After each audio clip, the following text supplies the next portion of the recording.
Sabrina Jackson Gandy, how are you? I am marvelous. Marvelous. Yes, I'm So, glad to be able to say.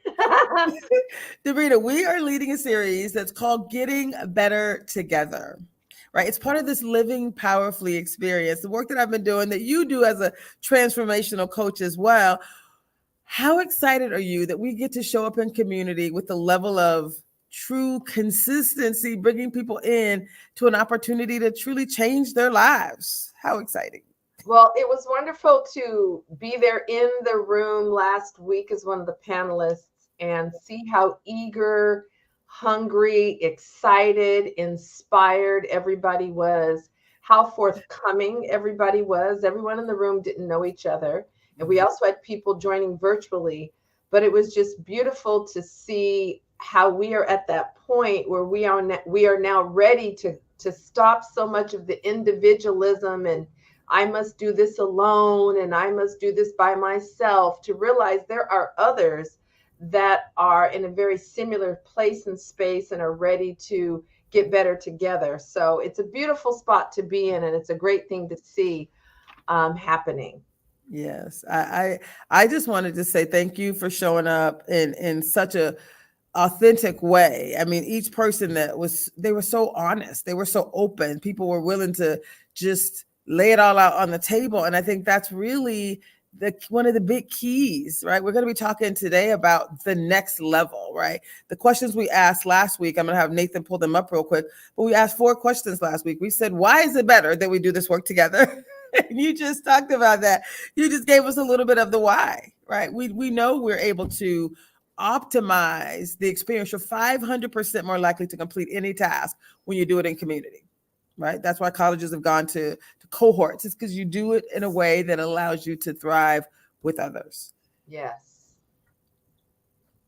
This concept of, we talked about getting stuck and why do people get stuck in achieving their goals. And what I love about it, we talked about old habits and these limiting beliefs. Why is it so important? What are some of those reasons that people get stuck? And I love that we started talking about, it's important to tell the truth. And that's really one of the things we're going to go deeper on today. But what were some of the things that stuck with you the most as we talk, how do you move beyond getting stuck?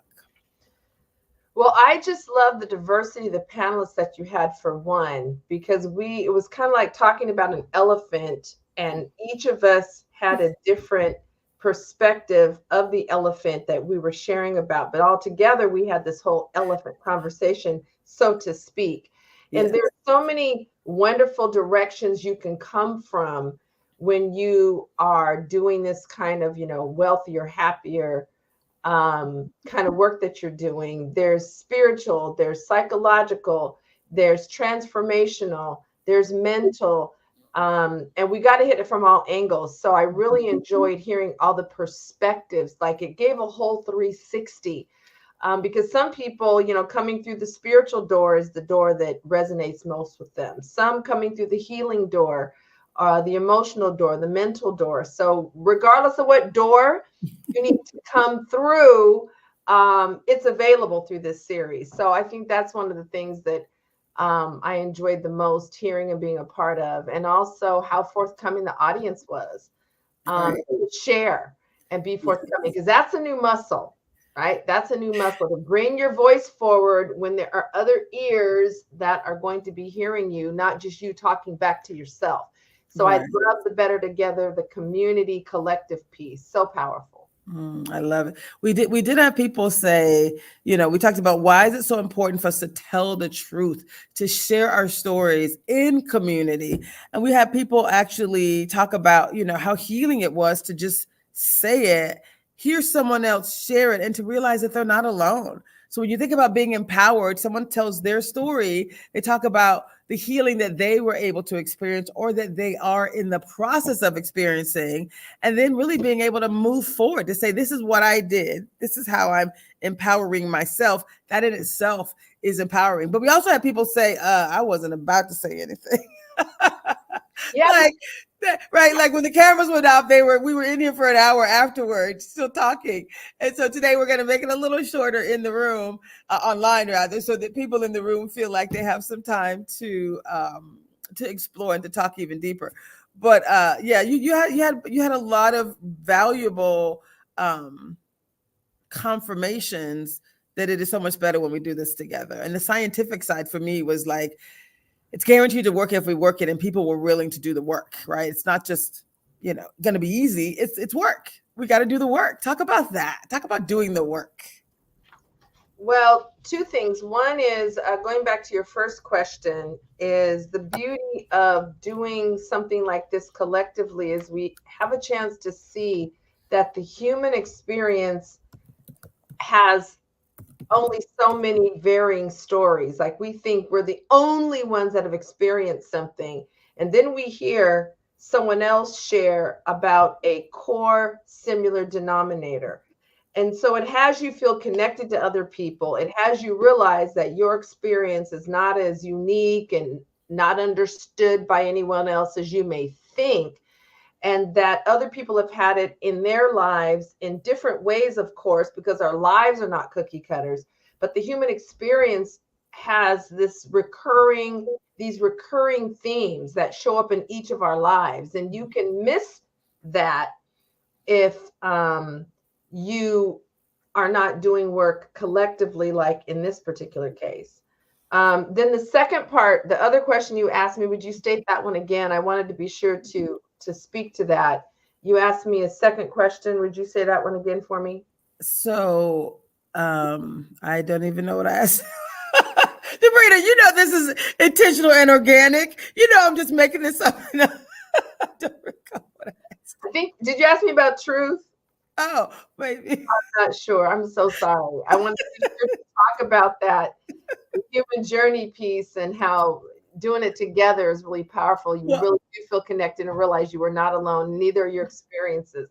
I love it. So I am going to ask you about truth next, but the concept of this being a journey, I think that is another piece of this. We set aside 6 weeks and people were like, what? And I'm like, it's 6 weeks because typically the living powerfully experience that I do with positive intelligence, and we're not going very deep with positive intelligence. I'm bringing in the nuggets, and we're bringing in so much more. Like you said, I want it to be a full 360 experience where people, no matter how you're approaching this experience of getting better, of getting healthier, of getting happier, getting wealthier, or getting wiser, I wanted you to have, like you said, different perspectives. But the fact that this is a journey, that people are here realizing that it does take work. It takes work for us to do I think it was the work. The second part of this was the work, like getting the work done and doing it in a it's like a journey. It's an experience, and we're helping to guide people, but it is a shared experience. It is a healing circle. It is an empowerment circle. Yeah, well, it takes energy, it takes effort, it takes perseverance, it takes commitment, because it's very easy to get entangled in the busyness and the doing of daily life, or our businesses, or our jobs. And so when you now invest in self, that's intentional work, where you aren't just living in your life, but you are now working on up-leveling, elevating, and supporting yourself, and showing up more powerfully in that life. And it is a very intentional process, and it's not overnight. And especially if you're new to doing intentional self-development work that levels you up and elevates you, then you know that it is not overnight. It is not a shot in the arm, that it is a journey. It's a process. It has steps. It has levels. So it requires patience. I think of the gardening process. You have a pack of seeds, and on the front of the pack, it shows the finished product. It shows the carrot, not just the seed of the carrot, right? It shows the sunflower, not just the seed of the sunflower. So between having the seed in your hand and then the finished product, it is a process and a time lapse where certain things need to occur. And same thing as we grow humans, as we grow people, as we help people live more powerfully, there are steps. It's a process. And so, hey, 6 weeks really is quite short, right? I often do 12-month cohort programs, and we really just start scratching the surface. Women really start getting it like around month 9. So I think this is great that it's a 6 week. It really almost could be, 6 months, and we still not get to all the richness Yes. involved with, being happier, healthier, wealthier, wiser. Wow. So All the things. I love it. Now, I love the language that you use. You talked about leveling up. And when we wrote out this, documented what this series was going to be called, because of, there's so many variations of this, and we've created something unique and new, right? So it's the getting better together. Getting is a gerund for anyone who's English, from an English literature perspective. It is a action word. It is in the process of, so it's not get better, it's getting. It's like, it's not, there's no destination, because we're all constantly leveling up. So getting better together is kind of the theme, right? And it's the living powerfully experience, because that is something that we can all do.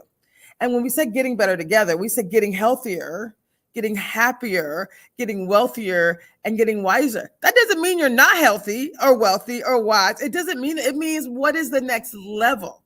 yeah. Of wherever you are, what is that next level? Yeah. What can you do to get to the next level? So why is it important that we talk about leveling up, wealthier, healthier, happier, and wiser? That's a journey that we're going to be continuing to get better. Talk about that. I'll go back to my gardening analogy. My mom is a master gardener. And if you have a plant that is in the ground, you expect it to keep growing. If you come back week after week and it's still 2 inches high, you think to yourself, something is missing, something is wrong, because this is a plant and what it does is grow. It is the same for us humans. We are designed to be leveling up. There are levels to the human experience. And if we are not growing, then the human being, just like a plant, isn't fulfilling on its design. So we have a natural desire and inclination to want to be leveling up. And when that's not happening in the various ways that it can, in the many ways it can, we actually can feel discontent. We can feel restless. We can have an experience of feeling unfulfilled. So we are engineered to have the ability and equipped, even more importantly, we're equipped to be continually up leveling. And that's part of what, this series is about. And I love how we're breaking it down. Well, what does it take to up level? What are the tools to up level? Why does it matter to do it collectively? So all the pieces of the full meal are provided. Yes. Love it. I love it. So we're going to talk about, this is week 2, session 2. And so there's going to be 4 questions that kind of build on what we talked about last week. And the questions are, and I'm getting people ready. So we're going to be live at 6. People might be like, wait a minute, this thing was supposed to be happening at 6 o'clock. It is, I promise. Join us at 6 o'clock. These are going to be the questions. We got a panel of people, a room of people. We expect you to be a part of this as well. So we're going to be talking today about, why is it important to level up, this getting better? Why is it important to focus on getting better, getting healthier, happier, wealthier, and wiser? And then what does it take to level up? That's going to be question 1. Question 2, which we talked a little bit about last week, was really this idea of truth telling. Why is it so important that we really focus on truth telling when we're trying to get better and to level up? The third question is going to be, why is it important to use tools like the saboteur assessment, which Nathan's going to put the link into the chat here if you're watching this, so you'll be ready for this evening. But there's something called the saboteur assessment. It's one of many assessments. There are many tools you can use, but this idea of telling the truth, right, is really important. And then third, what are the steps? What are some of the next steps? What are the things that we can do to turn this information, right? You're going to do this assessment. You're going to learn some stuff about yourself. Or really just remind yourself of some things that you probably already know, right? Some of the things that might be holding you back, and how you can truly intercept those saboteurs that might be holding you back and move to the next level.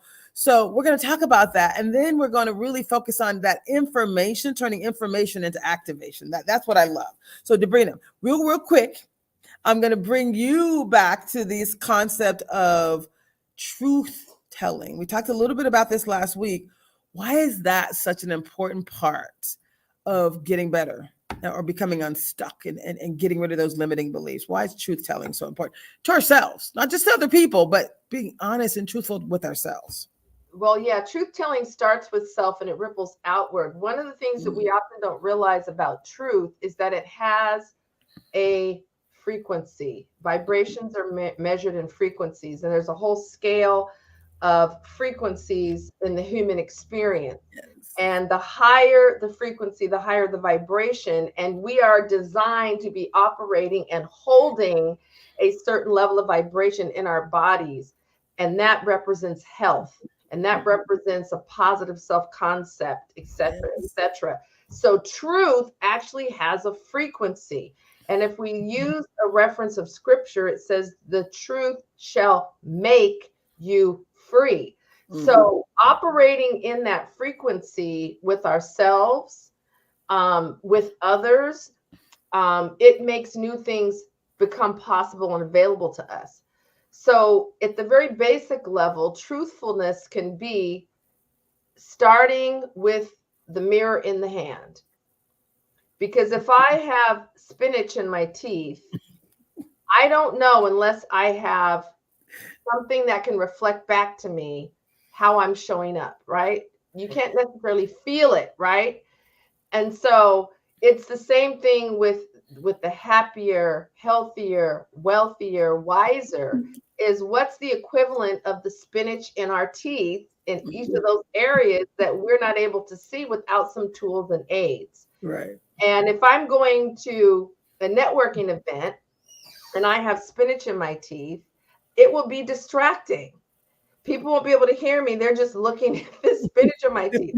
And so our saboteurs, back to a point you were making, one of the things they can do is be a distraction as well as a hindrance, depending on the scenario. So truth becomes a pathway to more freedom. Being able to show 360 of ourselves, not just the cutest, prettiest, most presentable parts, but really learning how to embrace all parts, even the parts that are in the dark, because that's a part of you or your experience. And that doesn't mean it can't be transmuted. Doesn't mean that light can't be shined on it. But recognizing what's in the darker parts as well as what may be in the public space or have the light on it, and being able to embrace the whole self, all your experiences, really does become a path to freedom and being fully self-expressed with an open heart and loving fully. It really is the starting place. That's why scripture says, before you start to pull the log out of someone else's eye or the little stick out of someone else's eye, can you get the log out of your own? So that self-awareness is a powerful posture in life. So that's why I love that truth telling is part of this process. I love it. I love it. So one of the things I know we said we were going to do is we're going to share a link to the saboteur assessment. And again, part of the work I do, it's one of the certifications I have. So I'm a certified success coach with Success Magazine. I'm a certified transformational coach with Debrina. And but one of the things we do, it's with positive intelligence. And so there's a link here. You can type in bit.ly and it's know yours _living powerfully. Or you can go to positiveintelligence.com and you can go down and you'll see this little orange guy, right? This judge. And you click on a link that says discover your saboteur. So there's a free link. It takes about 5 minutes to do. And when you type this in and you go through this process, you really want to go through really quickly, but it allows us to identify a little bit of truth, things that maybe you're like, oh, okay, I see. I see. So when I did it, my top 3 saboteurs were, and they have names and they're cute. They have little images and they're actually funny. You're not in trouble because you have saboteurs. We all have saboteurs. If you have a brain and you have lived a human experience, then we all have saboteurs. So mine were controller. Anyone who knows me is probably like, yeah, I could see that. Just a bit, right? Hyperachiever, like I'm doing a lot. I do a lot quickly. I probably drive people in a space where they're like, I'm not doing all of that, right? So my being a hyperachiever could have negative influence on other people around me. They're like, I'm not trying to do all that work. I love that you're doing it, but don't pull me into it, right? So it's not even just about being truthful to ourselves, but how do we influence other people? So that's one thing. And then my third saboteur was like kind of combination of pleaser and avoider, right? Wanting to support people and help others, but also wanting to avoid negative things. So I kind of have to work on four of those things. And so, Debrina, this concept of this tool, saboteur assessment, why is it important that we have tools like the saboteur assessment to help us see ourselves and how we influence others and, those around us? Well, I also took the assessment, and it does only take a few minutes. And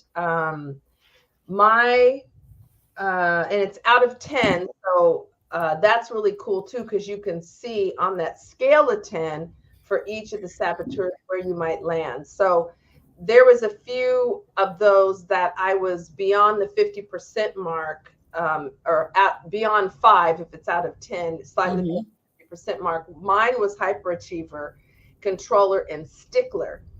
And one of the things that's so powerful, I think, about this particular assessment is it helps us become aware of what could be tripwires or handicaps in interacting with others.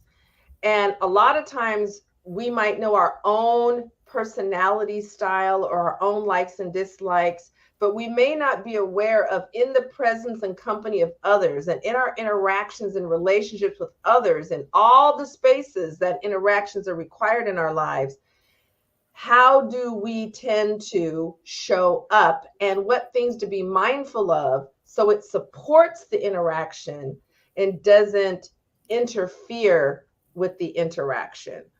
And so that's what I found really useful to be mindful of, because there's also positive effect of each of the saboteurs, but we're not talking about the positive effect. It's already doing its good thing. It's let's not be tripped up by the aspects of this that may not bode well or work well in the way you're showing up as you interact with other people. So that's what I think is also really awesome. And it breaks it down to what are the characteristics, what might tend to be the thought pattern, what might be some of the falsehoods you're telling yourself in terms of the negative expression of that saboteur, what impact might it be having on others that you're not aware of, and how might it even be tied to your own survival strategy. And so, so it isn't just revealing your potential saboteurs or your tendencies, but it's also giving you those subcategories so you can do further self-evaluation and know where you need to pull back a bit, make an adjustment a bit. When you're in the midst of that aspect of that saboteur showing up, like, I was about to kick in that familiar way. Let me put some reins on it. So I recommend everybody do the saboteur assessment. Wait a minute. Sorry, go ahead. Say that again. It's great for self-awareness. Right. Spinach in your teeth. So wait a minute, Debrina. I heard you say when those things show, this is like the truth telling. So the question we were just talking about was, why is it so important that we tell the truth and use tools like this? Saboteur assessment is one of the many things, right? You can do 360s, you all kind of stuff that you could do. But this is one of the ones I like because it gets right to it. It gets right to, like you said, how do you influence? How might it impact your performance, your own personal well-being, your stress levels? That's like, this, we say get healthier and happier. When you read how your saboteurs might show up for you, right? As a stickler who's, cutting the grass with the magnifying glass and a pair of scissors, right? You're down there. It's like, is that really necessary? So you get to kind of pause yourself in these moments where you might be, I'll say, less than optimal performing in a way that might be causing you unnecessary stress, that might be influencing others differently. So I love that. So you just said it helps you to see it. And what we call this is sometimes just the truth will set you free, will make you free, right? So it's this concept of you see it and you get to pause it. We call this intercepting the saboteurs with positive intelligence, right? It's the pause. It is the breathing. When you see it, you get to say, oh, yes. I would have normally wasted so much time with these saboteurs. Can you say how much time we waste, Debrina, with these saboteurs? Absolutely. So I would have wasted time. Let's talk about that. Environment. Sorry, go ahead. Let's talk about that. Like the ways and lose relationships. Say it one more time. Sorry. You can lose time, lose money, and lose relationships and health, depending on how long the patterns have been going on. Right, right. And so when you see it, people may not believe that just seeing it and being able to pause, that's enough for you to be able to decide. Then decisions determine your destiny. So you get to decide, do I want to really go down that path right now? Or do I know that it's not going to lead me where I want to go? Debrina, talk about that as a transformational coach. It is in those limiting beliefs, the things that those saboteurs used to tell us. You're like, no, I choose not to believe that and not to go down that path. Talk to someone right now, Debrina, about what they can do differently in the moment, that step that they can take once they see themselves truthfully, once they have some clarity about where it might be taking them off path. Talk a little bit about what we can do when we see it, how we can pause and shift to doing something different, to activating differently. Yeah, well, what's so powerful is if you don't know how you're showing up and you aren't aware that you are activating some of the negative tendencies of your saboteurs, then you're unaware. You don't know what you don't know. So now, instead of a double don't know, you now do know. You have a baseline. You have something against which to make a different choice. You have something against which to notice the familiar pattern versus there are other options for me, or there that is showing up and I now can name it because I have language for it and I have an awareness of its presence. So just being aware is such a powerful jump off point, because as you mentioned, your awareness gives you contrast. I have some other options now. I don't have to do the familiar. There's that thing showing up. Let me pause. And it's going forward and to the left. I'm going to go forward and to the right this time and try some different ways of showing up and interacting and engaging. So it really is the beginning of up leveling, is to become aware of how you're showing up, to be truthful in looking in the mirror and being able to not judge the metaphoric spinach in your teeth. Don't say bad, say, there's spinach in my teeth. So we don't have to kick into negative labeling when we become aware of things. It's like, it's a snapshot. It is giving me feedback. And we don't have to move into beating ourselves up. But we can move into shifting our attention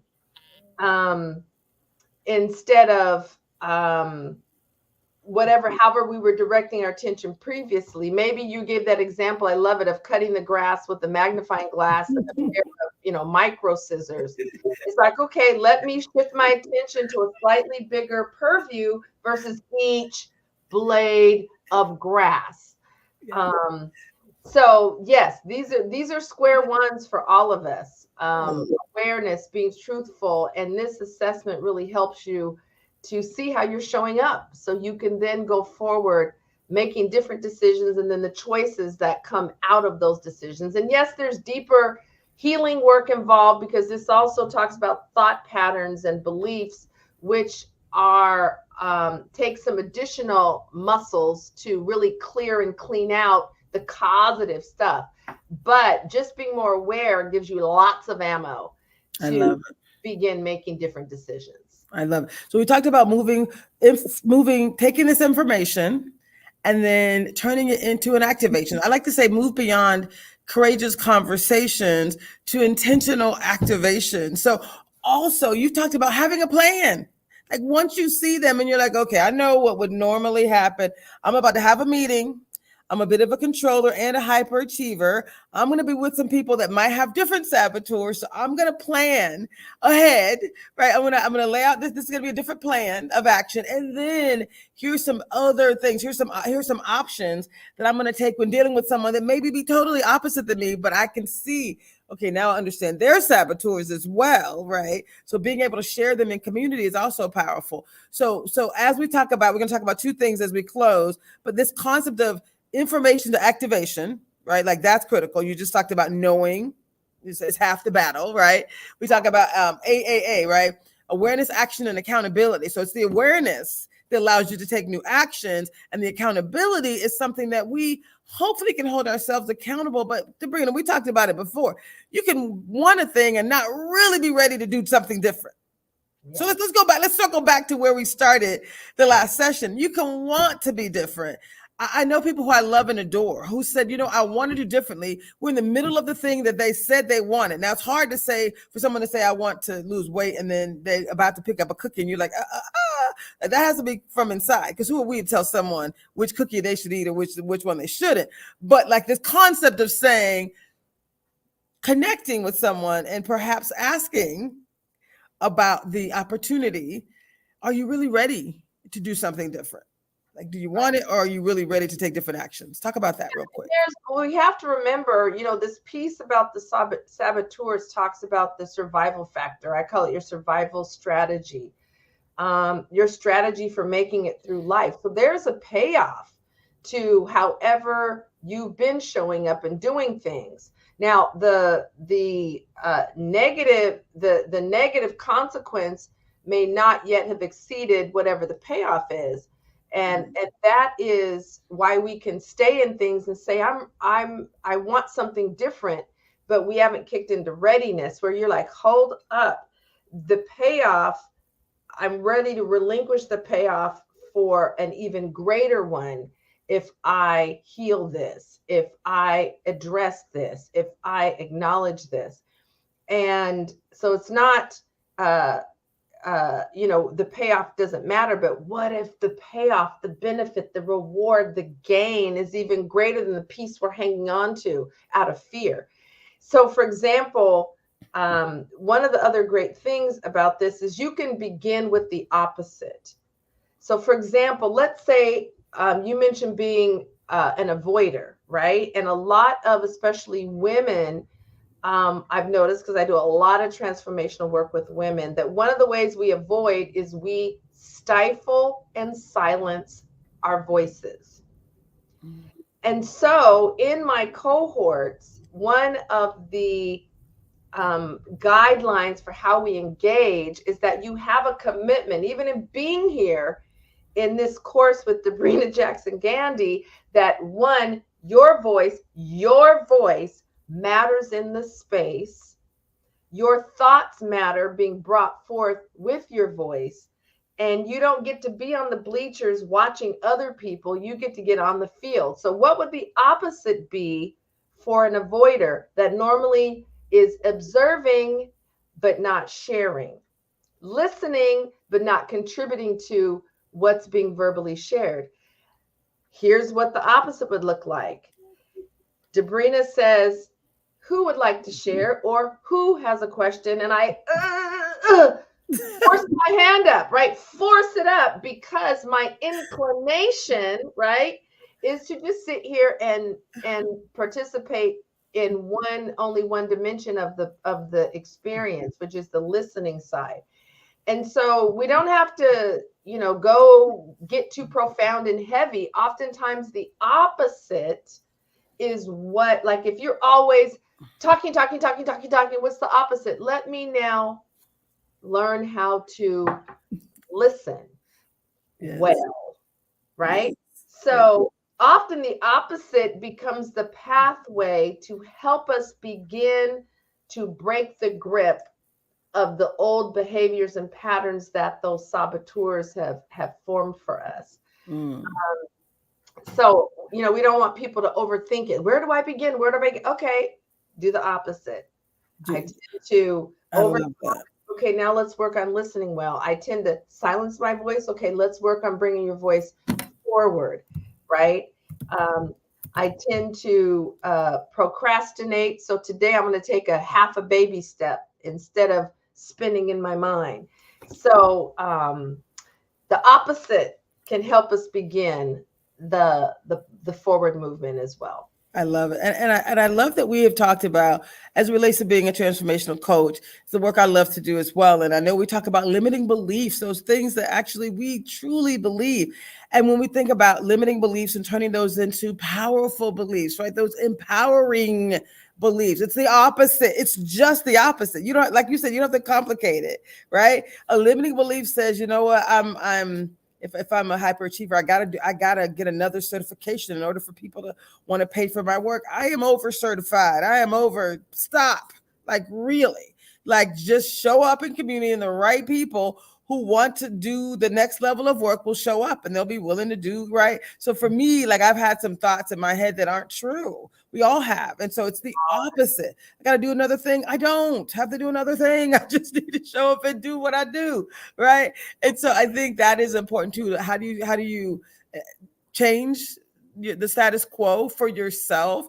How do you turn information into activation? It's doing the opposite of what that saboteur would have been telling you to do, or you would have done just out of habit. Yeah. And then what's also so wonderful about the series, and I'm really glad you've designed it this way, is you also are going to be talking about healing. Because if we have beliefs which serve as our personal software, right? Yes. Software is what gives a computer its instructions. Our personal software is reflected in our beliefs. So you can't just say, I now believe something different, when that belief has been operating in me for, let's say, 30 years. Right. And so it isn't just a statement, and it isn't just a decision. There is some excavation to unhinge and unhook that thing that has barbs on it that needs to be extracted. And there's a process for that. And part of the process includes healing work, where you're now going into your interior and into your spirit, to your psyche, your emotions, and you begin to unhinge these beliefs that have kind of locked on to parts of our thinking and our emotional system. So we know that there's deeper work to do. This is not just make a new decision. We know that, but if we're really looking for the complete and fuller transformation, which always leads to more liberation and self-expression and deep joy, then the pieces that are also part of this 6 weeks need to be part of it. The healing work, yes, in the form of forgiveness and the other forms that healing can take. So I'm really excited that was factored into the design, because so often that's left out. And then we just have improvement. We don't have deep and lasting change, aka transformation. We have a change in behavior, which can be temporal or circumstantial, but we don't have a deep change in the core concept of the person or the software that's powering their lives, really. Yes, I love it.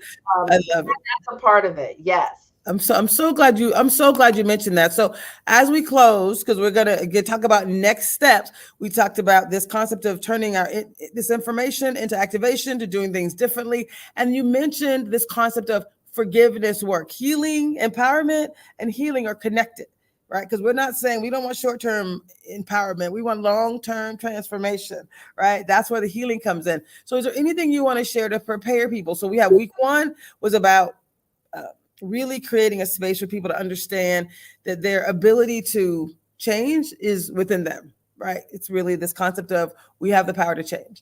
Week 2 is really going deeper into what might be holding you back. We're going to go deeper into the saboteurs. Week 3, we're going to talk about the saboteurs and the sage, like being able to tap into those sage superpowers. And then in week 4, what's left when you're trying to get better, happier, healthier, and wiser, and you still have some things that are stuck. There's some forgiveness work that is required for some of that deeper transformation. So is there anything you want to say to prepare people for the next layers of the work? Yeah. Well, if it's transformation work, then we have to include healing work. And by transformation, I mean caterpillar to butterfly. Personal improvement is the caterpillar moves to a higher branch, or it inches along further on the same branch it's on. So if we're talking about transformation, it's a new creature. And that means that the self-concept and the pillars of the self-concept that inform how you show up, how you perceive, how you relate, engage, communicate, those have begun to be replaced at a deep and lasting level. So how do you do that? Well, we have to look at what are those beliefs. We've got to look at the thoughts that arise from those beliefs. We've got to look at the experiences that are surrounding when those beliefs even got installed, and the emotions that have followed in the wake of the experiences that often installed those beliefs in the first place, because emotions need to be transmuted or released.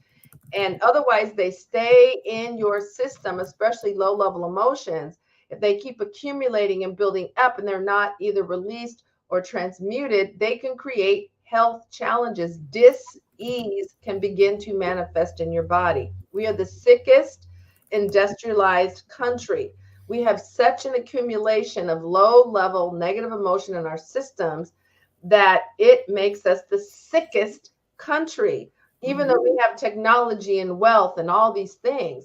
So the implications are huge, but healing is what allows you to now do the interior work and clean out the gunk, funk, and junk, emotionally, funky beliefs, hindering thoughts, limiting, disabling, debilitating thoughts and beliefs. So it's the deeper work that really unclogs you, as we were saying in the first week of this awesome panel. Unclogs you, allows more flow, your magnetism increases, your natural resonance with positive opportunity and people. There's certain things that naturally occur when you unclog and you do that deeper healing work. Not to mention your heart is reopened or opened wider. And that's the most potent and powerful force in the universe. So yes, so glad that healing is part of this. It is crucial if you're doing transformational work. I love it. I love it. So I know we have an Eventbrite. You guys can come back to this live, and we're going to post it here in the chat for you to join us. In the Eventbrite, you can join all 6 or all 5, the next 5 sessions. So Debrina will continue to bring her voice as a part of this process. She'll be back live in this room with us on June 3rd as we go deeper with the forgiveness work. She's going to join us each week with the standard questions and bringing her insights. And if you have any specific questions for her, we're going to continue to offer some coaching, etc. So feel free to put it in the chat, and we're going to be monitoring each and every element of this process for sure. And I just want to say thank you all for joining us. This is, again, the Getting Better Together, the Living Powerfully experience. We're all about getting healthier, happier, wealthier, and wiser. And Debrina Jackson-Gandy, do you have any final words that you want to share with people about why they should join us? Well, I think we covered it, but I think most importantly, we're working some new muscles here. And if you go to the gym and you do one workout one time, you are not going to have a 6-pack. You're not going to have your biceps and triceps, beautifully defined, right?